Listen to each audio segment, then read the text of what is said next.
Well, I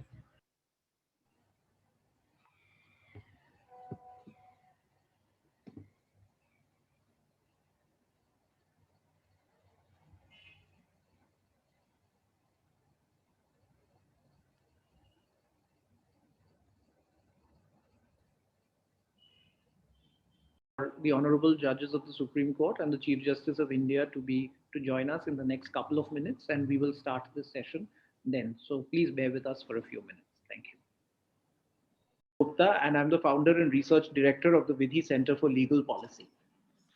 In 2017, the Chief Justice of the United States Supreme Court, John Roberts, was asked about the prospect of artificial intelligence helping in fact finding in courtrooms and perhaps even deciding cases. He said that that day has arrived and it is putting a tremendous strain on our judicial resources. In India, we are doing things a little bit differently. Once he took over as Chief Justice of India on the 26th of November 2019, in his Constitution Day speech, Chief Justice of India Sharad Bobde had said that artificial intelligence tools must supplement and not supplant judges, and they must be used to aid certain decisions and not make significant decisions. I am delighted that towards the close of his tenure as Chief Justice of India, Justice Bobde is here today to release our report titled Responsible Artificial Intelligence in the Indian Justice System. Thank you very much, Chief Justice, for gracing this occasion with your presence and presiding over it. I'm also delighted to welcome Justice L. Nageshwar Rao, Judge of the Supreme Court of India and the Chairperson of the AI Committee. It's been under Justice Rao's stewardship of the AI Committee that the Supreme Court has developed Subhas, a translation tool which Justice Bobde had originally thought up, and Supace, a case query tool, both of which have transformative potential. Thank you very much, Justice Rao, for joining us today. I'm also delighted to have Justice B.N. Srikrishna, former judge of the Supreme Court of India. He may be a former judge, but he is one of the most forward-thinking members of the legal fraternity.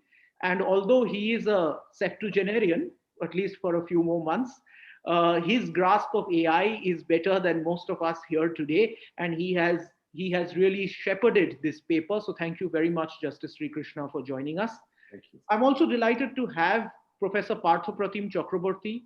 Professor Chakraborty is a former director of IIT Kharagpur. He is a professor at the IIT Kharagpur and is one of the thought leaders of artificial intelligence in India today. He's also one of the co-authors of this paper, and delighted that as a technologist, he could come and be a part of this interdisciplinary exercise. Thank you, Professor Chakraborty, for joining us. And last but not the least, we have Christoph Winter, who is a professor at Harvard and ITAM Mexico. He is the founder of the Legal Priorities Project, and in his own words, his research interests are the very long-term problems of law and the legal system, especially those posed by artificial intelligence. Thank you very much, Christoph, for joining us today. So without any further ado, I would now like the Chief Justice of India, Justice Bobde, to pick up the first copy of the report, which is in front of him, and ceremonially hold it up and release it.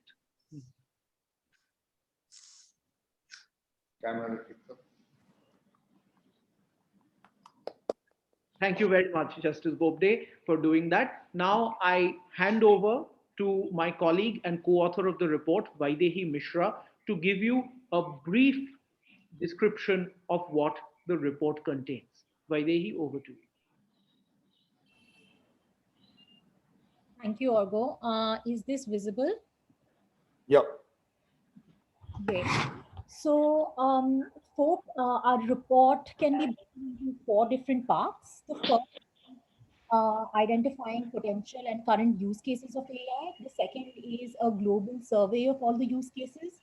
Third is the potential challenges that lie in integrating AI. And finally, we try to identify a roadmap that is specific to the Indian justice system. As you will see in this slide, across the globe, AI has been used with varying degrees of success. Primarily, they're used for 2 purposes. One, to increase administrative efficiency, and second, to supplement human decision making. Overall, there is a trend of having a generational adoption of AI, that is first in using AI to increase administrative efficiency and then using those lessons in order to supplement human decision making. Two of the examples of the countries here are provide use cases that can be adopted in the Indian context. First is Austria, which has a sophisticated document management system and also a digital assistant to digitize analog case files. And the second is Singapore, which uses real-time transcription of its court proceedings. These are both examples of simple AI solutions that can help expedite court processes that otherwise require a lot of judicial time. One of the key elements of our report is trying to identify a roadmap that can lay the foundation for a robust integration of AI for the various use cases that AI has to offer. There's a three-pronged roadmap that we identify. First is to conceptualize, which is to adopt a governing charter regarding its ethics, have stakeholder consultations in order to come up with the charter and a plan to conceptualize for AI, and also plan for capacity building. The second prong is to operationalize and provide a support system that can enable the integration of AI. This can be done by having openly accessible databases, which is a precondition, and also harnessing the innovation of the private sector. And finally, is to deploy AI itself in a phase-wise manner. One of the manners in which it can be done phase-wise is through the generational deployment, which I was mentioning earlier, which is one of increasing administrative efficiency and then supplementing human decision making. In order to ensure that AI continues, the growth of AI is continuous and progressive, we can have feedback loops and have impact evaluation networks. Finally, one of our attempts is to provide a charter for responsible AI, which is essentially a governance framework that can help have an ethical framework for integrating AI. A couple of the principles that we have identified is a dynamic and iterative ecosystem, which is essentially enabling training and knowledge accumulation to comprehensively integrate AI into the justice system. The second is to amplify justice delivery. As Justice Bobde has mentioned, Chief Justice Bobde has mentioned that the idea is to supplement and not supplant human decision making, and to improve efficiency and eliminate backlog. And finally, which is the cornerstone of any ethical framework, is to secure the rights of individuals, which is to preserve constitutional, fundamental, and legal rights by having technology neutral principles, having the right to explanation, and having algorithmic transparency. I'll now hand it over to Amin to take this further. Thank you. Thank you, Vaidehi.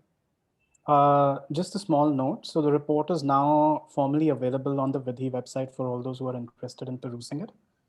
I want to now take this forward to the main part of this conversation. Our first speaker today is Justice B.N. Sri Krishna. As Orgo already mentioned, he is a former judge of the Supreme Court and has an extensive experience of working on some critical tech policy issues of our age. He is perhaps most recently renowned for steering the committee that drafted the Personal Data Protection Bill. Today, he will be discussing the necessity for openly accessible judicial data sets, which, as Vaidehi mentioned, are a prerequisite for any kind of current standard of AI innovation, and the need for adequate stakeholder engagement. Justice Sri Krishna, the floor is metaphorically yours over this webinar.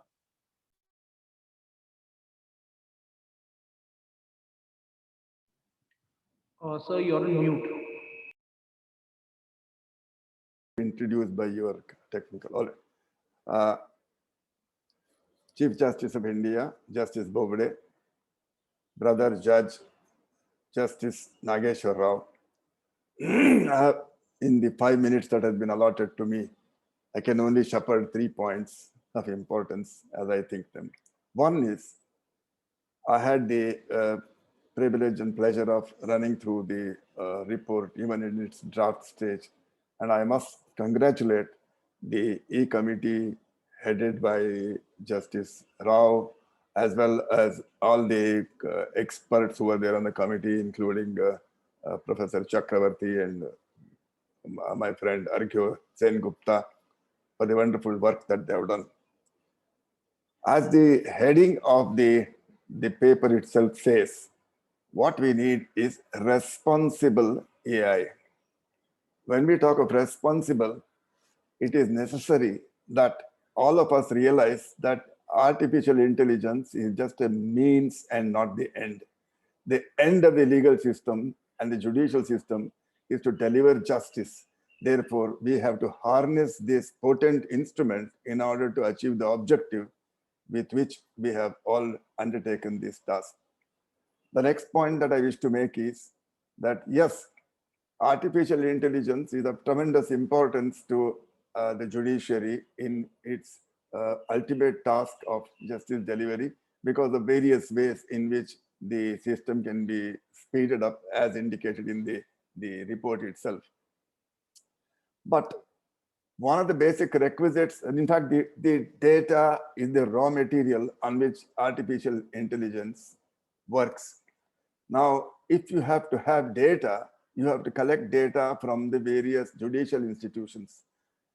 Traditionally, our courts and judges are very conservative in the matter of sharing data. Therefore, there has to be not only a propagation of the fact that data needs to be shared, but also an inducement in whatever fashion that is possible to make sure that data is shared. Next point is, having collected a whole lot of data, there must be an absolutely adequate system of protection of the data from being breached. Now, since the law on that is still in the making, and I do not know what shape the law will take, appropriately, depending on what the shape the law takes, the action of the E-Committee will have to be tailored. And finally, and this is the most important point which came to my mind, that there should be a method by which the work that is being done, these various technical committees in the Supreme Court, should be made available to the public at large. I confess that although I have been a former judge of the Supreme Court of India, I did not know about anything about SUVAS and what is the other one, SUPAS or SUPESH, whatever acronym it has. Now, a simple suggestion that I have is, periodically a bulletin can be put up on the Supreme Court website saying that, hey, in the last so many days, this is the work that has been done. This is the work under process. This is what is going to be done. And if that is done, not only will the former judges and the lawyers, of course, they have access to that. The people at large will have an open access of saying that this is where it is available. This is the work that is being done. That is absolutely critical from my point of view. And finally, I would say that while we are all happy about the SUVAS and the other one is SUPESH or SUPASH, whatever Arkia pronounced, we'll have SUVESH, we will have Sunyai, which is the most important thing for the court, and artificial intelligence will help us in giving Sunyai both in the acronymical form and also in substance to the people at charge of this great country. Thank you very much. My best wishes go with all of you. Thank you so much, Justice Sri Krishna. Our next speaker is Professor Christoph Winter, who is an associate professor at ITAM, Mexico, and a visiting scholar at Harvard University. Christoph has worked and published numerous papers on how AI is currently being deployed in different jurisdictions and some of the long-term risks that this kind of an adoption can pose to justice systems at large. He will be highlighting some points on this cross-jurisdictional deployment and how the challenges in AI can be addressed for its safe and ethical deployment. Over to you, Christoph. Thank you so much, Shami. And thanks to the organizers of this event and also to the co-authors of the report for inviting me. I'm very happy to be able to participate in this event. And I would, as Amin already alluded to, I would like to address two questions in my time. The first one being why think about AI partially replacing human judicial decision-making, which could go beyond the tools introduced last week. And the second question, what to worry about and what to think about this and how to start the conversation with regards to AI replacing parts of judicial decision-making and not just adding to it. All right, so why think about it? I think the first reason is one of the most exciting reasons, and this is that it might offer a dramatic increase of access to justice, which from any somewhat reasonable moral, political, and even legal perspective with regards to fair trial would be a very welcome development. The second reason, coming from a bit more from a psychological perspective, being aware of the many flaws and cognitive biases and heuristics human reasoning uses, one might think, well, if we can just improve this sort of reasoning by using algorithms which can prevent such biases, if that is possible, then that could motivate us to achieve greater fairness by using AI instead of human reasoning, at least to some degree. And then the third reason why one might want to think about it is, well, even if we like it or not, it seems not unlikely that it will occur anyway, maybe not now, but maybe in a few years. And if that's the case, maybe we should start thinking about it already. And especially with regards to this last reason, we at the Legal Priorities Project we're very uncertain about to what degree human judicial decision-making may be outsourced in the future and at what time. And while we had some very wild speculations ourselves, which also differed dramatically, we thought maybe it's a better idea to just ask hundreds of law professors and see what they think. And some of the most interesting results, and I should say I conducted this survey with my colleague Eric Martinez, and some of the most interesting results were that law professors on average, believe that within the next 25 years, roughly 30% of human judicial decision-making will be outsourced to artificial intelligence. And they also believe that AI will take over more than 50% of judicial decision-making at some point. So if we take these numbers somewhat seriously, and I think we should, we had over 500, to be exact, 512 law professors responding to the survey, including 43 who are based at a law school in India. If we take these numbers somewhat seriously, then this influences the second point I wanted to address, and that is what kind of questions we should start thinking about if there's just a chance that the average law professor might be right. And so some of this discussion has already started with regards to discrimination and transparency, and that seems to be very important. But if we take these numbers seriously, then I think there might also be issues arising which we are simply not aware of, some issues which have been vastly neglected by now, but which might be worth starting to think about already. So for instance, if we think that there is a chance that they're right, that roughly 30% of legal decision-making will be outsourced, judicial decision-making, I should say, will be outsourced, then this may change the people's perception of the judiciary. And based on this, it may change the position of the judiciary in the broader political system with regards to separation of powers, for instance. So if, for instance, the judiciary would be perceived as less democratic if a vast portion of it is conducted by artificial intelligence rather than by humans, then judicial independence may be under threat, maybe. How this would exactly play out seems to be very uncertain.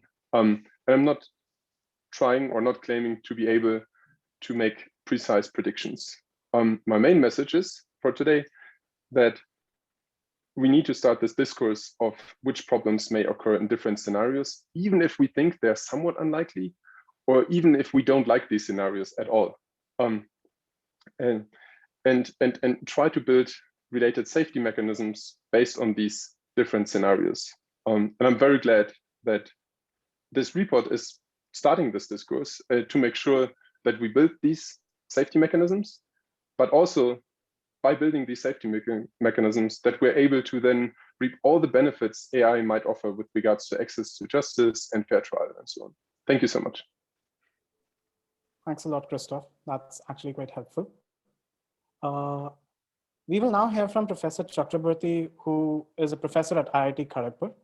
He brings a long history of experience in the field of computing and AI. Professor Chakraborty will give insights into the different use cases that intelligent algorithms can be harnessed for to aid in procedural and analytical efficiency. Professor Chakraborty, over to you. Thank you, Amin. With respect to Honorable Chief Justice of India, Honorable Justice Rao, Justice Sri Krishna, Professor Winter, Argho, Amin, Vaidehi, Thank you very much. It was a pleasure being part of this report with colleagues from everywhere else, including IIT Kharagpur, TCG Quest, ISER Kolkata, and obviously with the legal.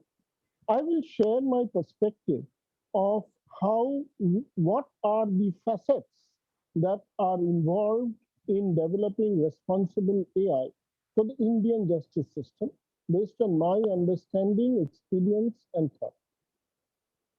In the Indian justice system, AI can be used on 5 legs. The first is for analytical effectiveness. The second is for procedural efficiency. The third is for assistance in decision making. Fourth is for democratization. And fifth is for education. In analytical effectiveness, AI can be used, as Honorable Chief Justice just mentioned when SUPACE was introduced, is in matching, similarity analysis, clustering or grouping of scenarios, segmenting facts, laws, rhetoric automatically, summarization, assimilation, anomaly detection, and various kinds of explanation generation in the whole process. These are very useful to any judge because of the enormous computing power that data churning can do by AI. The second is procedural efficiency. And in procedural efficiency, the problems that I have analyzed include allocation of resources, which involve people, courts, places, logistics, and everything else. Second is called scheduling. That means how and when, in what sequence am I going to do it? The third is called binding, which in my opinion, after analyzing various courts from civil to high courts to Supreme Court of India, I have found that there are very intricate issues where the same case, follows different phases in a pipeline overlapped manner to improve the speed. And honorable judges have come out on their own to develop these organically, which typically you would see having done in an instruction set of an Intel computer. So this pipelining, execution, alerts, this will bring enormous procedural efficiency into the system. The third is decision assistance, where projections, scenario analysis, what if analysis. For example, if a judge says, if I take this decision, does it conflict with something else?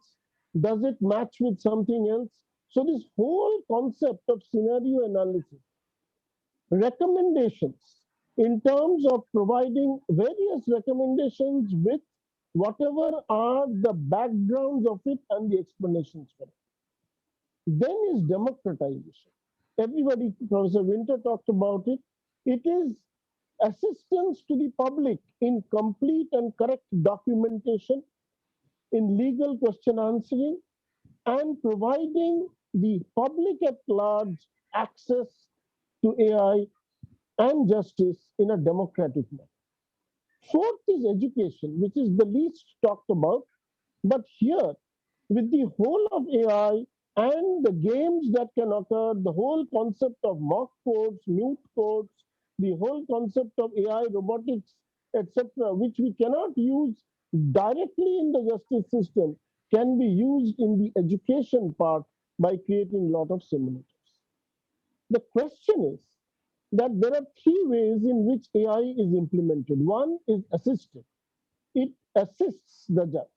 The second is a little bit is embedded in assimilating all the information, but still it does not take decisions. The third is autonomy, where certain aspects of decision making are taken and then they may be vetted by the judge or in certain cases allowed autonomy. Now, in order to implement all this in a responsible and careful fashion, AI itself needs 4 legs. The first leg of AI in the justice system will be called the actor leg. The actor leg will implement all these 5 principles, 5 areas that I talked about. Then there will be the critic leg. The critic leg will be another AI system which will continuously critic whatever the actor is doing, so as to find and tell the actor that these are the issues which may be difficult. The third is the interpreter or the explainer link.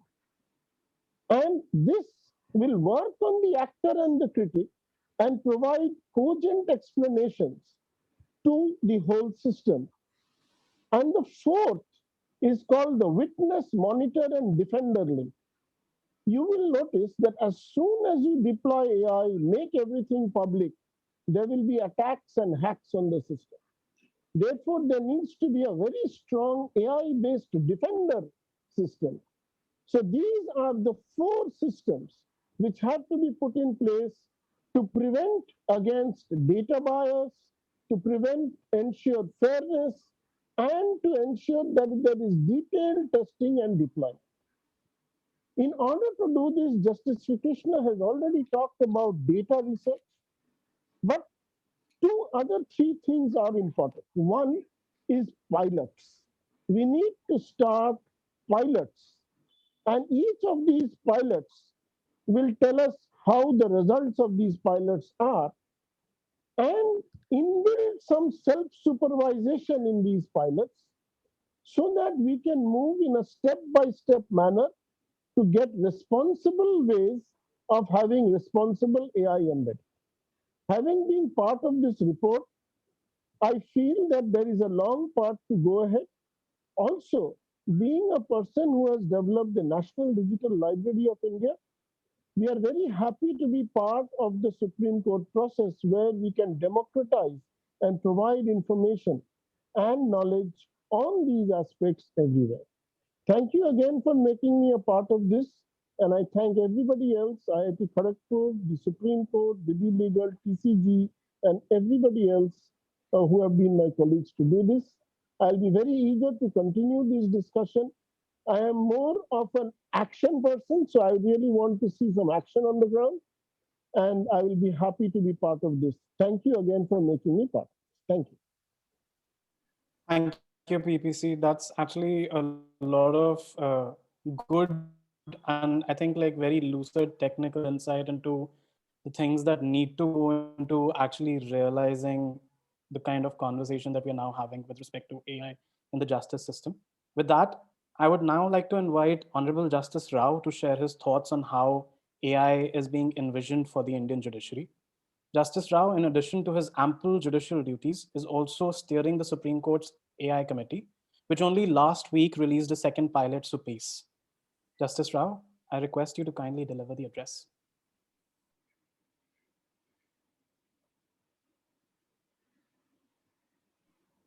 Just on mute, sir.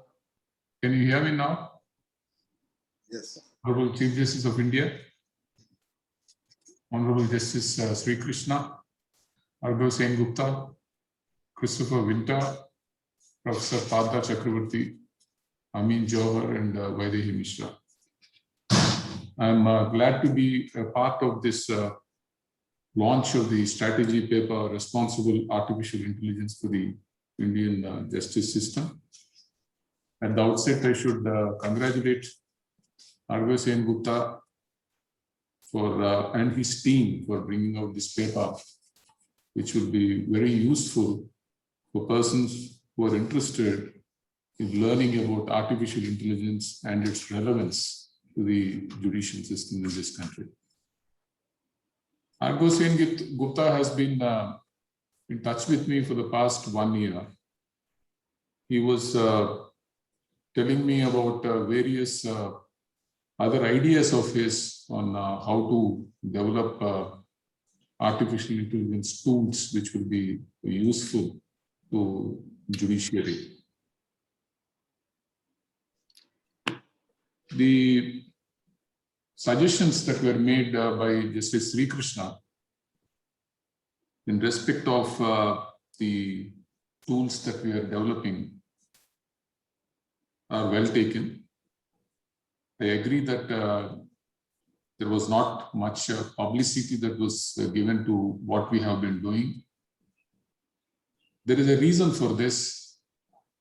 We are still at a nascent stage, and the tools that we are developing are still a work in progress.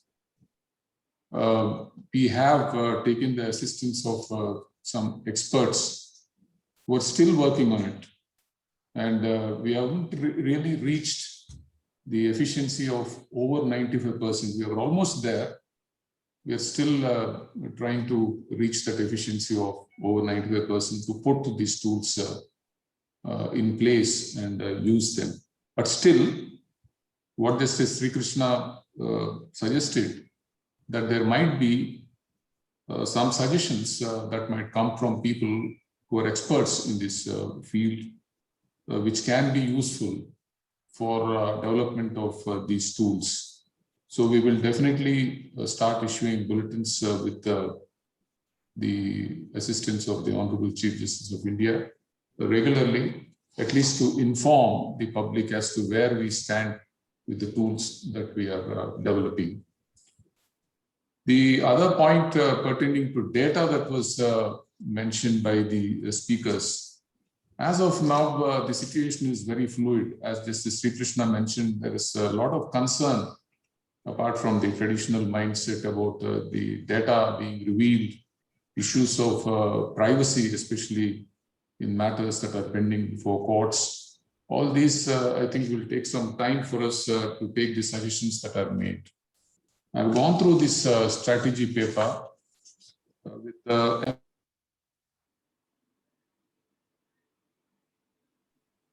something like that. So you're on mute again.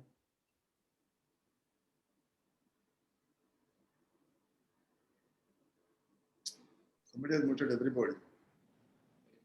Yes. Yes. Am I audible now? Yeah. I have gone through this last chapter of the roadmap, which gives us several ideas as to how we can move forward with the applicability of the artificial intelligence to the judiciary. Apart from Dr. R.V. Sengupta, we have also been in consultation with, I even asked Argyo to participate in a few meetings of the Artificial Intelligence Committee. We have also been in consultation with others who have interest in this subject and who are capable of giving inputs for development of artificial intelligence in the judiciary. Just to tell you what we have done till now. In the year 2019, the Supreme Court of India constituted the Artificial Intelligence Committee to explore the use of artificial intelligence in the judicial domain. The Chief Justice of India was the first chairman of the committee, and thereafter he appointed me as the chairman of the committee. I should say that during the past 1 year, for various reasons, blame it on pandemic or various other things, we could not make the progress which the Honorable Chief Justice of India desired. And I should also apologize to him for really not standing to his vision of where we should have been by the time he was laying down office. We are still somewhere at the threshold. The AA Committee of the Supreme Court identified 4 areas for implementation of artificial intelligence technology. One is the artificial intelligence language technology in translation of judicial documents. The second is the artificial intelligence in process automation on the administrative side. The third is the artificial intelligence in legal research assistance on the judicial side. The fourth is exploring potential use of artificial intelligence in other judicial avenues. Insofar as SUVAS is concerned, which is the technology being used in translation of judicial documents, in 2019, when the Honorable President of India visited the Supreme Court on the Constitution Day, he expressed his desire of making all the judgments that are delivered by the courts available in vernacular languages, which would improve legal literacy.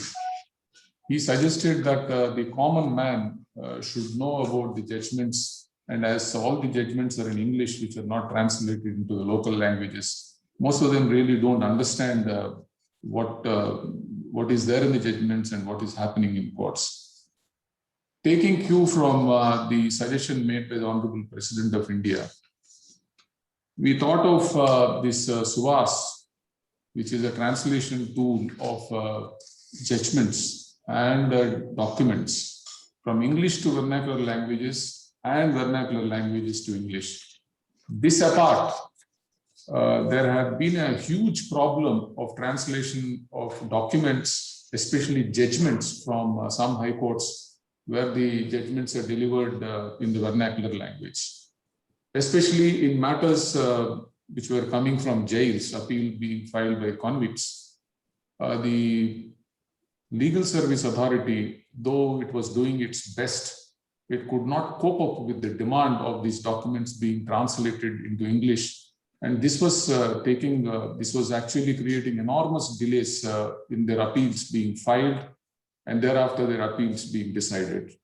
Added to the burgeoning docket of pendency of criminal matters, huge delays in this was taken up on the judicial side when I sat with the Honorable Chief Justice, when there were appeals being listed before courts with delays of thousands of days of delay, and the counsel saying this is the legal aid matter, so we have to condone the delay. We tried to find out what the reason was for this delay, and then we were told that translation was the main reason. And when I was in the Supreme Court Legal Service Committee, when I was a practicing lawyer, it took us 2 years to find the translators who could translate documents from Gujarati to English.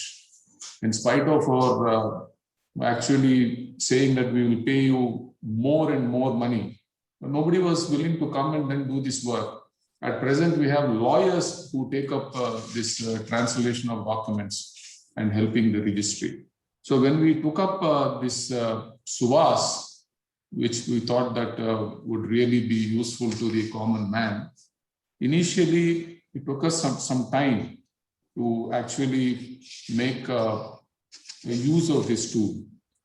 This version 1.5 of SUVAS has the following features to increase the translator's productivity and reduce cognitive load. They are intuitive and easy to use user interface, faster file translation for docx, PDF and TXT file format, intuitive and faster in-tool sentence correction, interactive translation to achieve translation as desired by the translator, file translation progress tracker, language-specific glossary definition, translated file document in text, document X experimental and XLX format, dictionary availability for every language pair, dashboard to capture tools, productivity and accuracy. From the side of the Artificial Intelligence Committee of the Supreme Court, I had a meeting with all the committees from the high courts and requested them to supply about 100 judgments of criminal appeals to the persons who are developing this tool. Most of them have sent those judgments. And as you all know, machine learning would be faster as more and more material is used. Machine learns by training. So we now find that we have almost reached about 91-92% efficiency. Still, there's a lot of work to do, as I said. Use of AI in legal research assistance and judicial side.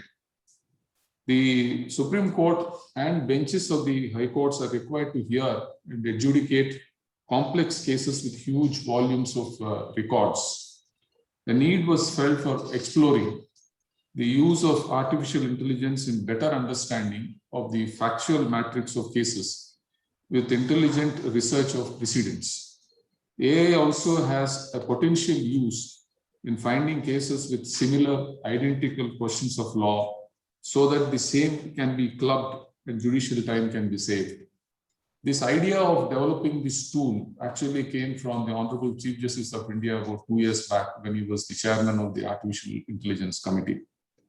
He discussed this with a person with experience in this field, one Mr. Manthan Trivedi. And then it took shape, and as of now, last week we have released SUPACE. SUPACE, which is Supreme Court Portal for Assistance in Courts Efficiency, is one such AI tool the AI committee has developed. The salient features of AI portal SUPACE are file analytics, which automate and extract various facts from the file, identify and extract various objective facts like date, time, place of occurrence of event, etc. Locate various questions involved along with relevant answers. And the components used for extracting information are notebook. It allows the user to perform all the relevant tasks that are usually undertaken in a fragmented manner in any word processing software. Search text in file and chatbot. This chatbot allows the user to get automated recommendations or suggestions on any file, either through voice recognition or text-based search. It helps to extract various important facts from the file, which otherwise would occupy a considerable amount of time. The other tool that the committee is developing is an attempt to use artificial intelligence in process automation on the administrative side. National Judicial Data Grid is a part of the ongoing e-courts integrated mission mode project. It works as a monitoring tool to identify, manage, and reduce pendency of cases. Judicial Data Grid data reveals that Indian judiciary has pendency of more than 3 crores at different levels. Keeping a track of these cases in order to have special focus on cases which have been pending for a long number of years, cases pertaining to senior citizens, women, and public money is a huge challenge. AI committee is exploring the possibility of use of AI to achieve efficient case tracking and case flow management and to facilitate policy decisions. AI has potential to assist judiciary in increasing efficacy of justice delivery system while advancing our constitutional goals of justice, liberty, equality, and fraternity. I wish R.B. Sengupta and his team all the best. Thank you. Thank you so much, Justice Rao. I think there are a lot of good insights for each of us who's actually working in this space and getting some very candid information on how the judiciary is already working in deploying AI for procedural and analytical efficiency. With that, finally, it is my honor and privilege to introduce the Honorable Chief Justice of India, Justice Bobde. Justice Bobde has advocated the use of AI for improving institutional efficiency throughout his tenure at the helm. Honorable Sir, I request you to kindly deliver your address.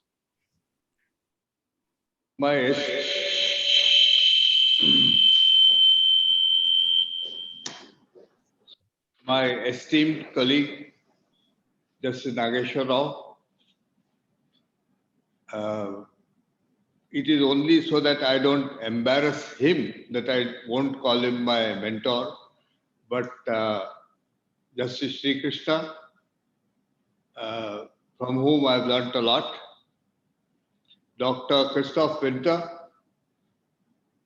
Professor Partha Chakravarti, Olga Sengupta,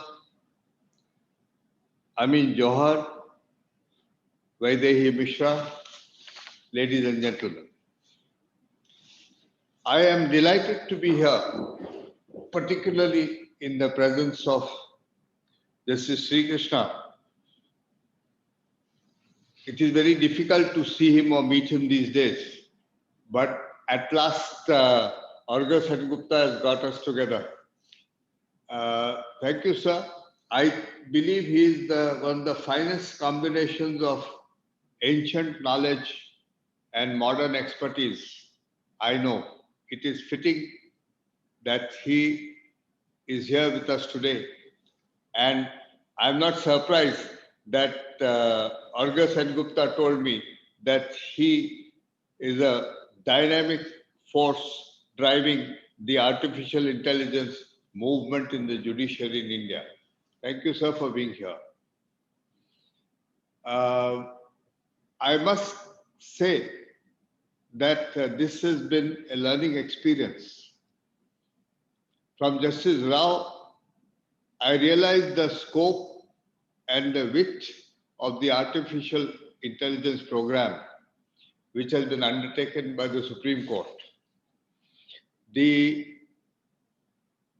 Undoubtedly, COVID slowed everything, but it is very satisfactory that we have reached this far.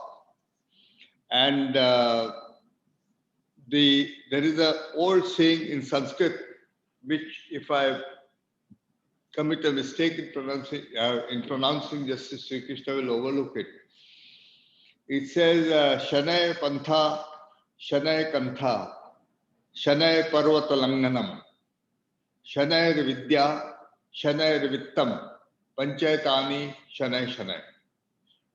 Meaning that these 5 things should be done very slowly. Undertake a long journey, handle a long plot, climb a mountain, acquire knowledge, and collect money, collect a fund. So it is just as well that we are taking time. I'm sure what will come out is something very good. I was also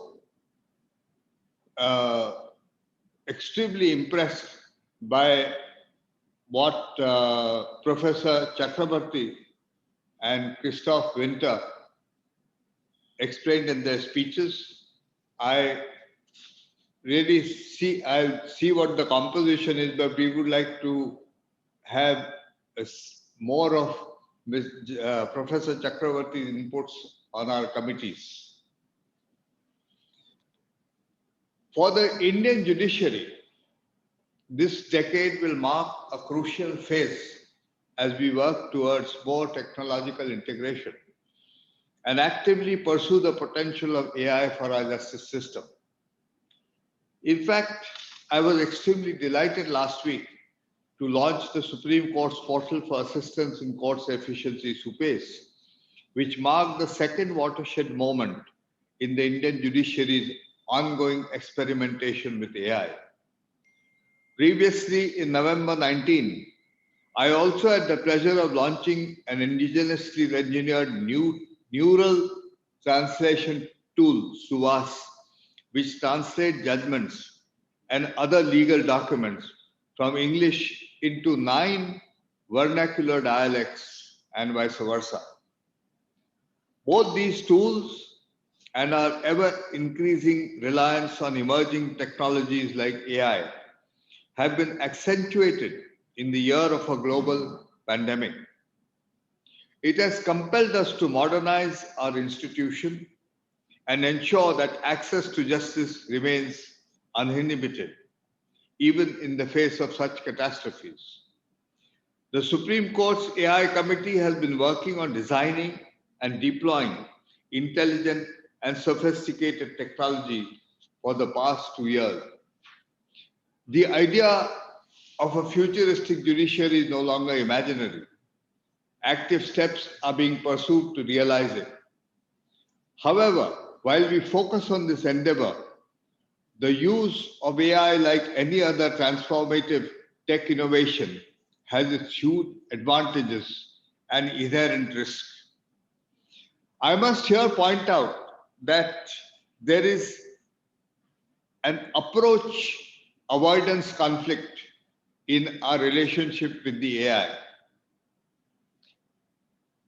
It is every time you see a particular feature and want to go ahead, you find something else which retards it and you want to avoid it.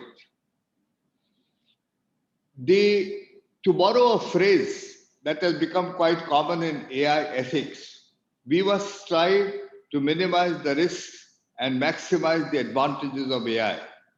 For this, it is crucial to establish a governance and ethics framework which allows for a responsible design and deployment of AI in our justice system.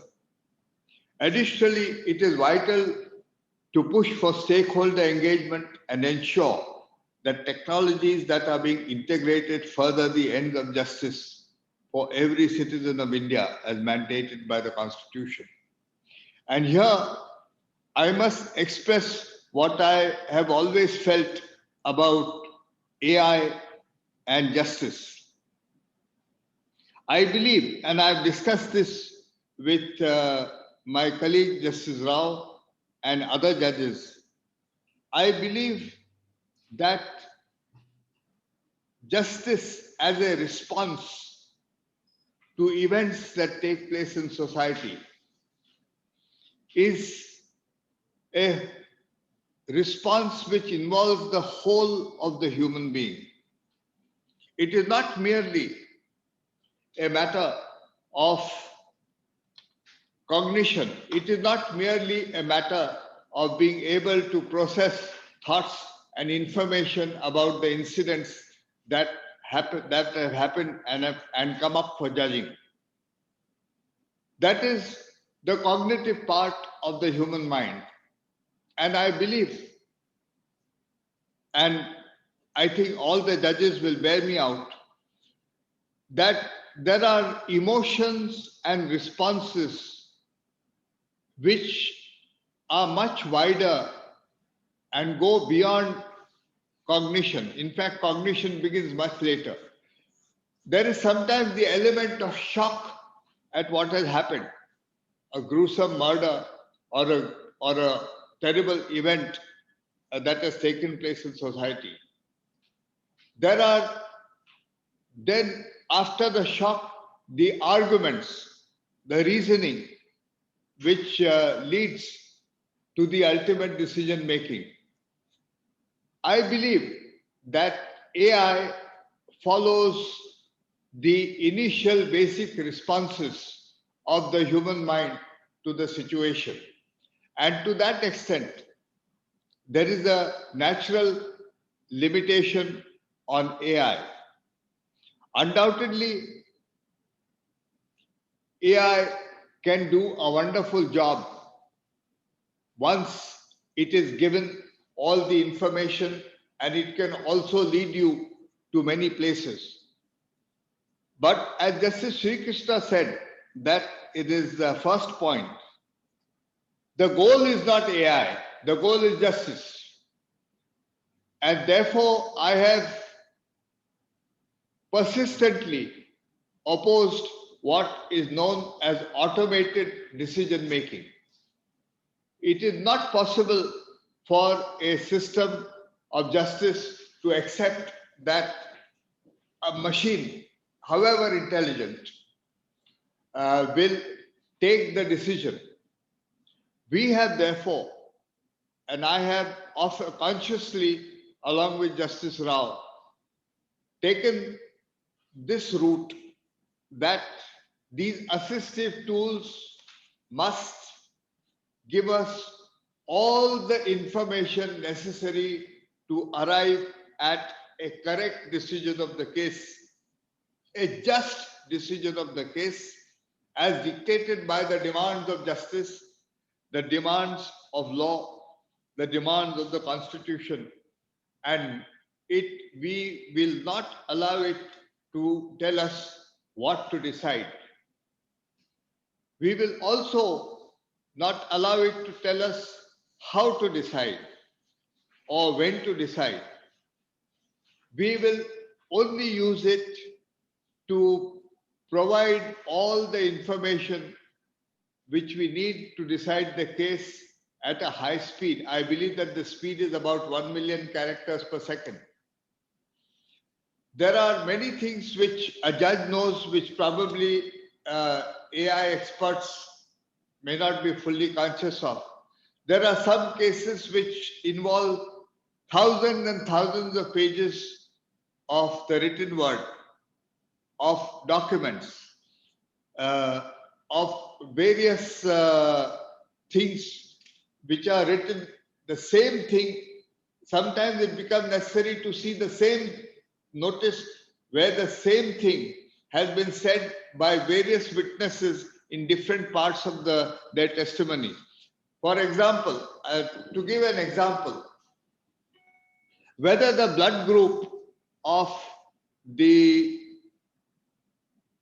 witness, blood group of the victim matches the blood group of the accused. Now, this is something which often determines the guilt in a murder case of a particular kind.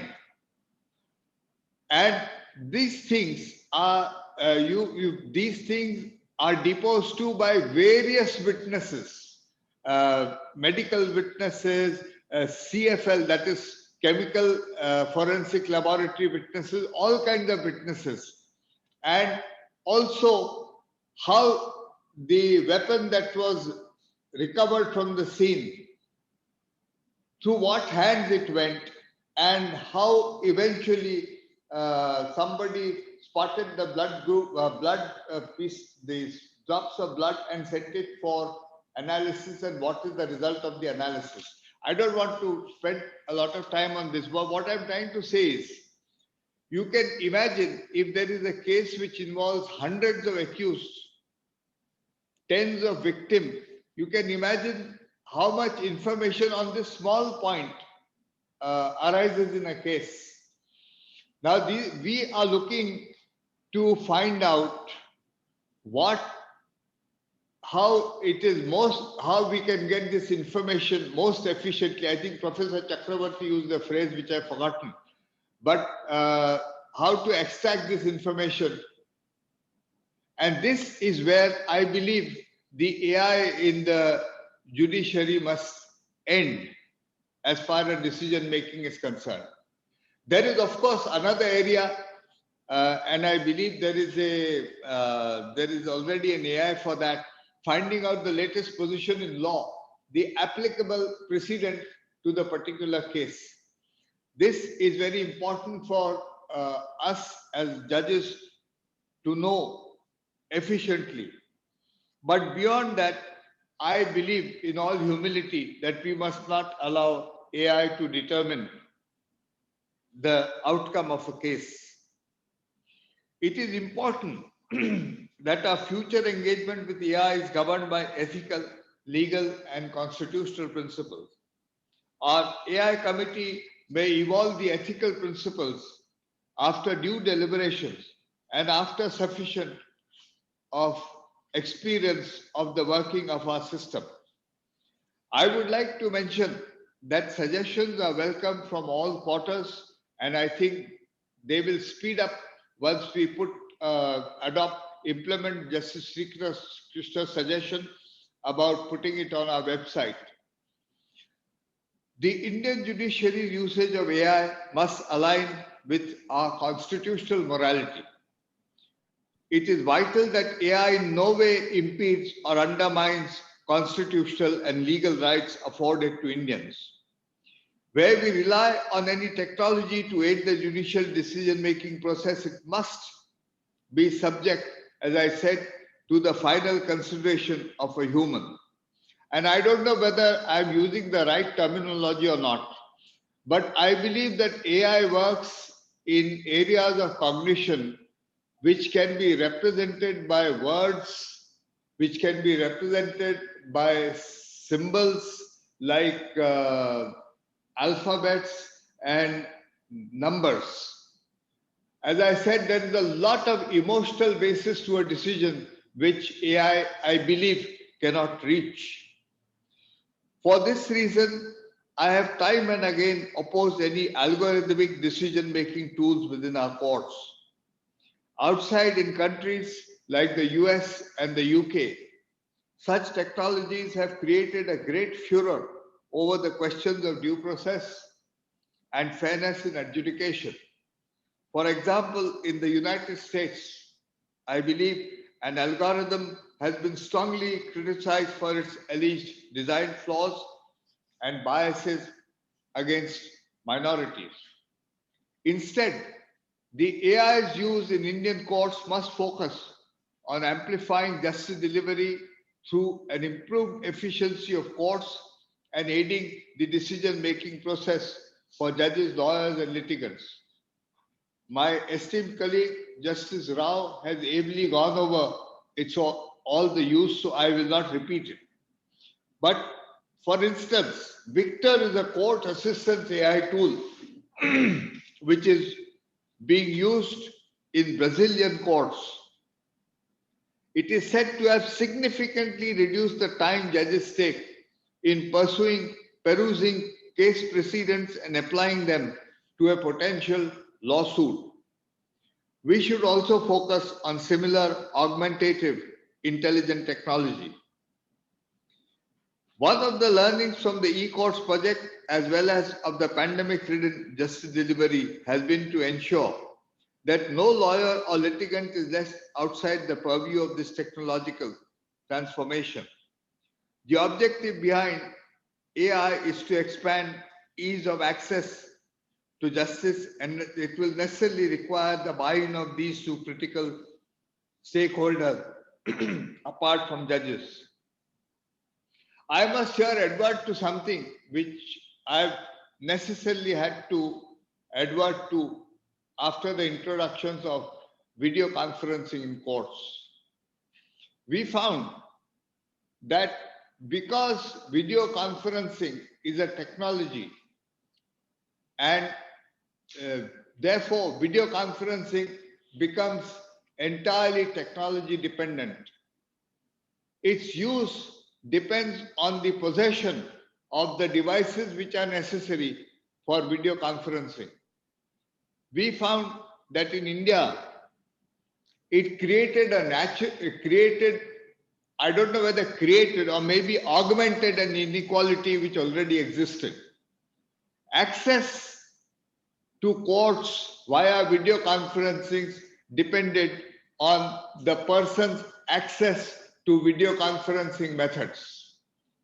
The Supreme Court, I must say, came up along with the other high courts of an idea which solved it to a great extent by producing mobile kiosks which you could enter and simply access the court.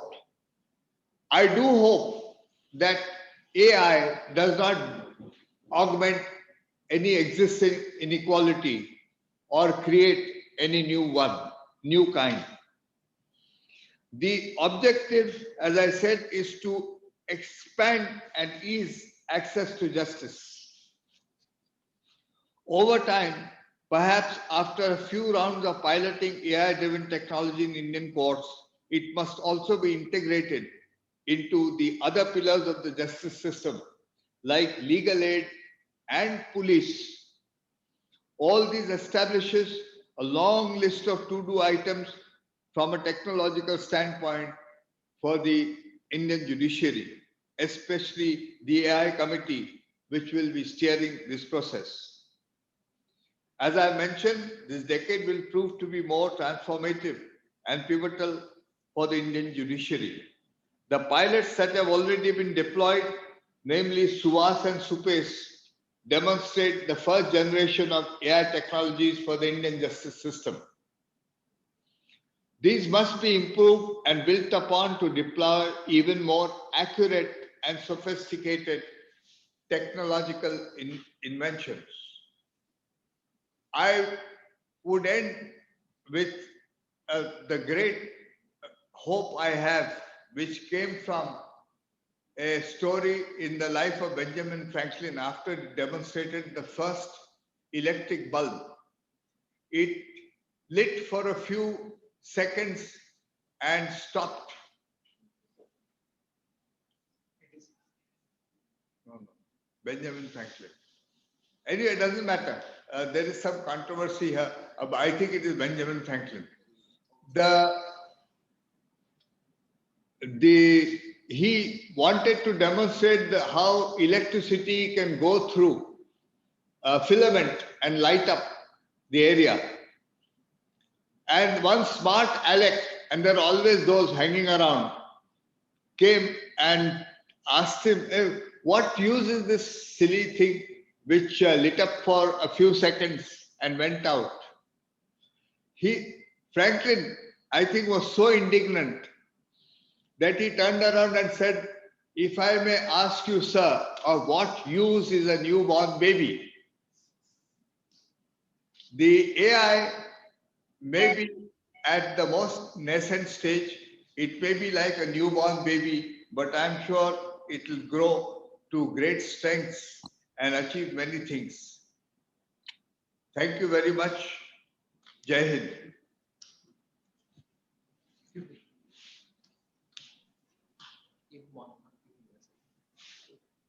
Franklin, no? Thank you so much, Honorable Chief Justice. With that, I do apologize. We are considerably over time, and therefore we don't have the capacity to take any questions right now.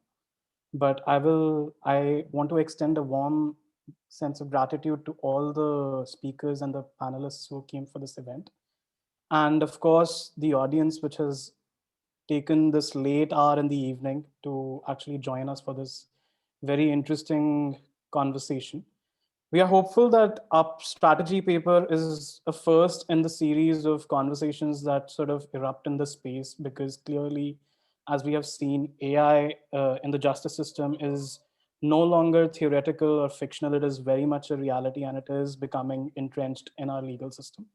So in order to develop it in a holistic and responsible way, more such points of view are very welcome and necessary. With that, I would like to close this event. Thank you. I mean, just before you finish, I'd just like to propose a formal vote of thanks. First of all, thank you very much to the Chief Justice of India. He has really been the torchbearer of artificial intelligence in the Indian justice system. And I think the light that he has lit, whether it was originally lit by Franklin or Edison, is one that will continue in the justice system in India. I also would like to thank Justice Nageshwar Rao, as in he has provided great detail of what has happened with AI in the justice system. He may have, in his characteristic modesty, said that it was slow. I'd like to believe that the development has been steady. So thank you very much, Justice Rao, for shepherding this process of development of AI, as Chief Justice said, during its first generation. I'd like to thank Professor Chakraborty for a beautiful conceptual framework in which he put the development of AI in the justice system. I think it really calls for greater interdisciplinary collaboration between members of the legal fraternity and those in technological fields. So thank you very much for your insights. To Christoph for looking at the long, hard questions that AI is not just a bed of roses, but there are difficult questions to confront and how we confront them. And to Justice Sri Krishna for really highlighting the need for responsible use of data and the need to open data sets in the Indian judiciary. Finally, I would also like to thank TCG Crest, Dr. Purnendu Chatterjee and Joydeep Bhattacharya, who brought the team from IIT Kharagpur, IISER and Vidhi together in order to do this paper in this interdisciplinary form. Thank you very much for getting us together. I'd like to end with what the Chief Justice said, is that AI must be used to supplement and not supplant judges. And this is captured in the report, as everyone can see on the website now, in a charter which captures these principles that artificial intelligence in the justice system in India must follow. And I hope that these will become part of the guiding documents for the AI committee of the Supreme Court and the High Courts, so that they can outlive us all once AI becomes an entrenched feature of the judiciary in India. Thank you once again for to everyone for joining us today, and a very good night.